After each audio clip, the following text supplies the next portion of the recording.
Mahimbing pa ang tulog ni Dodong, mga kabayan, pero kailangan namin gisingin para dalhin sa kanyang school. Nandyan din yung si Wayway. Bale yan, nasa office na ako, mga kabayan. Maaga pa. May nauna na sa aking dalawa dahil 3 na yung baunan dyan. Oh. Hanapin ko lang yung aking malaking mug. Oh, ibig sabihin hindi pa na empty itong dishwasher, mga kabayan. Ako pang mag-empty nito. Ayan yung mug ko, yung pinakamalaki dyan. Mahilig po kasi ako ng malaking mainit tubig lang naman ang iniinom ko, kabayan. Minsan kape na black. Ito, akyat na tayo sa sa office. Hindi na ako pwedeng mag-video. So ito, lunch break, mga kabayan. Ayan po ang aking lunch. Gulay lang po yan lahat, mga kabayan. Hindi po ako nag-meat ngayon. Wala po akong animal product. Bali, vegan po ako, mga kabayan, for mga 2 buwan na lang, 2 buwan pa lang po akong vegan.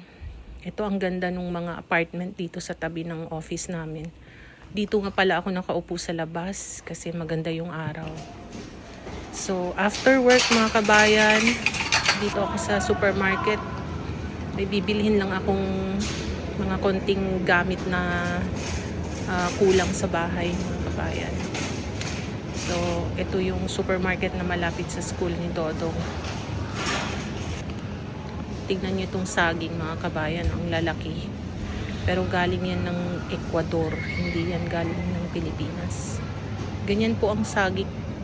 Pira-piraso po yung saging na binibenta dito, mga kabayan.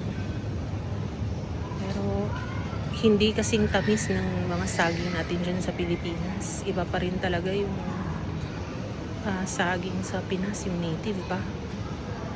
Dito kasi pinapadala yata nila yan ng hilaw pa. So eto, mga kabayan, patingin-tingin na lang muna ako dito sa mga cakes, mga cupcakes. Every time na pupunta ako sa supermarket, yan, gustong-gusto ko lang tumingin-tingin sa mga pastries, ganyan. Pero hindi ko din binibili kadalasan dahil wala namang mahilig kumain ng mga sweets sa bahay. Bibilhin ko yan. Ako lang din ang kakain yan. Or ilalagay ko sa freezer, mga kabayan. Kasi walang mahilig kumain ng cake at saka pastries sa bahay. Ako lang po.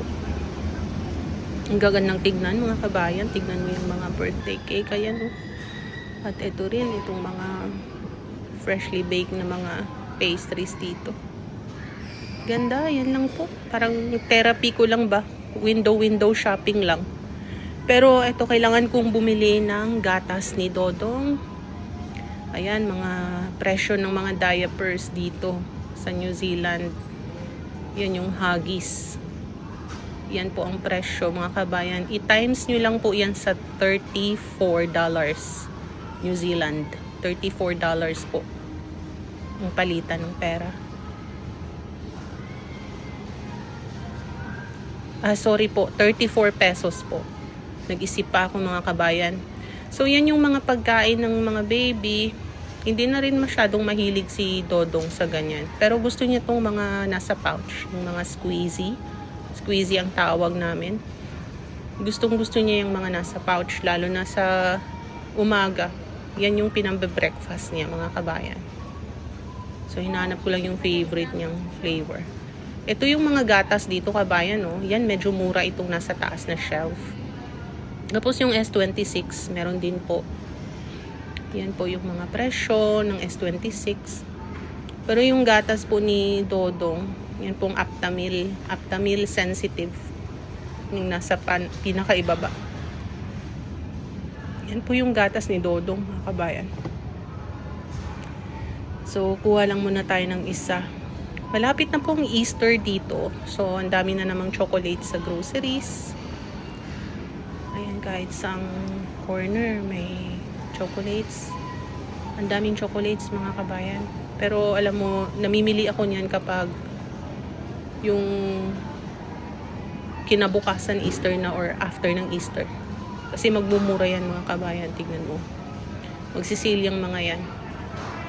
Hindi mahilig hindi po mahilig yung mga anak ko sa chocolates. Kahit na nandito kami sa New Zealand. So, bali ito yung presyo ng white sugar ng kabayan. Pero mas masarap yung brown sugar. Brown sugar po yung gamit namin sa bahay. Napakita ko lang po sa inyo yung presyo. Bali, times 34 pesos po. Times 34 pesos po ang presyo. Yan. Oh, price hunting. Para lang may idea kabayan kung gusto mong pumunta dito sa New Zealand. Yan yung mga presyo ng mga noodles. Ang spaghetti dito kabayan, delata. Hindi masarap. O, ewan ko, baka magustuhan mo. Pero para sa akin, parang hindi siya tama na nasa lata mga kabayan. Ito yung presyo ng bigas. 1 kilo, $3.25. Ito yung ginagamit ko ngayon, alternative sa karne mga kabayan. Yung jackfruit at saka yung banana blossom. Mainam na alternative sa meat or fish. Dahil hindi na po ako kumakain ng any meat or any animal product mga kabayan. Ayan po yung presyo ng mga coffee. Ayan po. Times nyo lang po sa 34 pesos mga kabayan. Mahilig din ba kayo sa kape mga kabayan? Ako mula nung naging 30 ako yun, nahilig na ako sa kape. I-try natin to kabayan, itong coconut water na coffee. Kung masarap ba. $5. So ito, bayad na tayo mga kabayan. Kinuha ko yung coconut water na with coffee. Self-service lang po ang pagbayad dito. Cashless din po. Bale, swipe mo lang yung Apple Pay mo or yung debit card mo. Bali, yan lang po yung mga napamili natin kabayan dahil bago lang din po ako nag-grocery. May mga ano lang ako, alam mo yun, konting nalimutan. Bali, yan nga pala yung supermarket na malapit lang sa school ni Dodong. So, lahat-lahat lang ito mga kabayan, $70. So, i-times mo siya sa 34. Magkano yun kabayan? Mga 2,000 pesos. Bali, nandito na po tayo sa school ni Dodong. Ito yung sa loob ng kanyang sleeping room. So, wala siyang mga kasama dyan na tutulog. Nasundo na siguro yung iba. Ayan. Hanapin natin si Dodong. Nandyan si Dodong mga kabayan. Tignan mo. Nung narinig yung boses ko, uwi na mama. bangon siya kagad, gising siya kagad mga kabayan. Kawawang bata. Gusto agad magpakarga. Nasa sasakyan na. Dodo agad. At ito, gulo na agad sa bahay mga kabayan. Then, magluluto tayo. Ito po ay plant-based na mince. Yung parang giniling siya na plant-based. Lalagyan po natin siya ng mga ibang gulay din mga kabayan. Siyempre si YY hindi siya pwedeng plant-based. Ito iwuwok namin si YY muna bago kami kakain ng dinner. Let's So, go. araw-araw po mga kabayan, pagkadating namin galing opisina, kailangan po talagang i-walk si YY. Kasi kawawa naman buong araw naghihintay sa bahay yan mga kabayan. So, nililibot lang namin kasi nakatira po kami sa tabi ng forest. Meron din po kaming river dyan after ng mga kakahuyan. May ilog po, ang laking ilog. Connected po siya sa dagat na malapit lang din po sa amin. Ayun, makikita mo dyan. Yun yung river kabayan.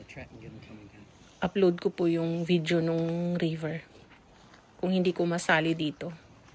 Ayan si Dodong, oh. Talagang nakakabilib dahil marunong nang gumamit ng sapatos. Mga kabayan, dati ayaw niyang mag-shoes. Ayaw niyang suotin ang shoes niya. Ngayon natutuwa kami dahil mahilig na siyang, gusto niya nang suotin yung shoes niya. Nag-aalala nga ako dahil ayaw niyang mag-shoes dati. Sabi ko, paano na pag winter? Kailangan mong mag-shoes. Lalo na pag naglalakad tayo sa labas. Malamig kapag nakamedyas ka lang. So ito, nililibot lang namin ito dito kabayan. Sariwang hangin po, walang polusyon mga kabayan. Malayo po kami sa syudad. Ito. Ayan, oh, makikita mo yung ilog. Akala mo dagat. Ang laki. Pero ilog lang po yan mga kabayan. Dun sa bandang other side niyan, connected na po siya sa dagat. Pakita ko sa inyo sa next video ko. Pero ito, ang lapit lang dito sa bahay, mga 5 minutong walk lang po. Marami pong mga kababayan ang nagfi-fishing. So, ayan po. Bali, nililibot lang namin ito. Dito sa, malapit lang talaga to sa bahay namin. Mga 5-minute walk lang po. Ang ganda po nitong river dito mga kabayan. Minsan, blue na blue yan. So, pabalik na po kami sa aming bahay. Papasok dito sa gubat. Maraming salamat po sa panunood mga kabayan. Magandang araw po sa inyo.